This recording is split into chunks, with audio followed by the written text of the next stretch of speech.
इस motivational story के माध्यम से आप ये जानेंगे कि कुछ लोग अगर आपको झांसा देना चाहें तो आप उनके झांसे में ना आएं। इस मोटिवेशनल स्टोरी के माध्यम से आपको बहुत बड़ा संदेश मिलने वाला है। दोस्तों, एक बार की बात है। एक बार एक गांव में एक बिजनेसमैन आया। उसने गांव वालों से कहा कि मेरे पास एक स्कीम है और इस स्कीम के तहत मैं बंदरों को खरीदना चाहता हूँ। आप अगर मेरे पास बंदर लाएंगे तो मैं हर एक बंदर का आपको 100 रुपये दूँगा। गांव वाले खेती बाड़ी के काम में लगे हुए थे, लेकिन उन्होंने सोचा कि यह काम बुरा तो नहीं है, तो सभी बंदरों को ढूंढने में जुट गए। कोई 2 बंदर पकड़ कर लाया, कोई 3 बंदर पकड़ कर लाया, कोई 5 बंदर पकड़ कर लाया और कोई 10 बंदर पकड़ कर लाया। बंदरों के हिसाब से उस बिजनेसमैन ने उनको पेमेंट दे दिया। गांव वालों को भी लगा कि ठीक है, उनको उसकी मेहनत का फल मिला है और यह बिजनेसमैन ईमानदार है।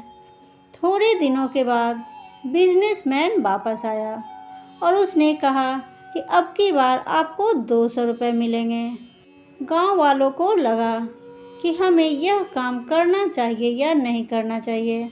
उन्होंने आपस में डिसाइड किया कि ठीक है, हम बंदरों को पकड़ लेंगे, लेकिन बंदर इतने बचे ही नहीं, इसलिए उनको बंदर ढूंढने में दिक्कत का सामना करना पड़ेगा। एक बार बंदरों की संख्या बहुत कम थी। आसपास के गांव में भी बंदर विलुप्त हो रहे थे, लेकिन फिर भी गांव वालों ने मेहनत की और जिसको सफलता हाथ लगी उसको पैसा मिल गया। अब की बार उस बिजनेसमैन ने गांव वालों से कहा कि अगर आप बंदर पकड़ कर लाएंगे तो आपको 500 रुपये मिलेंगे।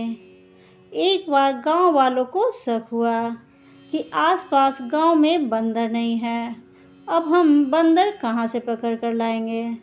तो सभी गांव वालों ने डिसाइड किया कि अब आगे से हम हमारी खेती का काम करते रहेंगे, हम इस बिजनेसमैन के चक्कर में नहीं पड़ेंगे।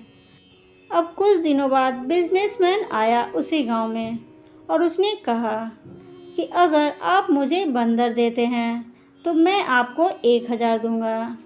एक बंदर के गांव वालों को भरोसा तो था कि यह दे सकता है, क्योंकि पहले भी उसने अपने को 100 रुपये और 200 रुपये दिए हैं। उन्होंने कहा कि लेकिन आसपास बंदर हैं ही नहीं, हम कहाँ से बंदरों को लाएं।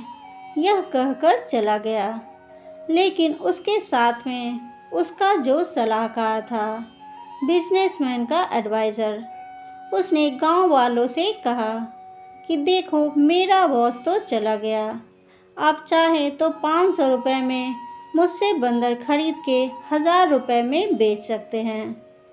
गांव वालों ने कहा कि ठीक है। 500 रुपये में गांव वालों ने बंदर ले लिए और अपनी मेहनत के पैसे उसको दे दिए, जबकि वह बिजनेसमैन तो उस सलाहकार को सिखा कर गया था। तो वह बिजनेसमैन पैसे लेकर चला गया।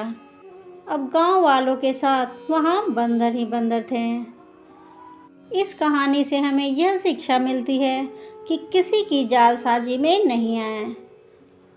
आपके पास जो पैसा है उसे संभाल कर रखिए, किसी की बातों में मत आइए, क्योंकि आपका धन ही मुसीबत में आपका सच्चा साथी है। आशा करती हूँ कि यह कहानी आप सभी को अच्छी लगी होगी और इस तरीके की कहानियों को सुनने के लिए मेरे चैनल को सब्सक्राइब करें, अपने दोस्तों के साथ शेयर करें। मेरी वीडियो देखने के लिए बहुत बहुत धन्यवाद।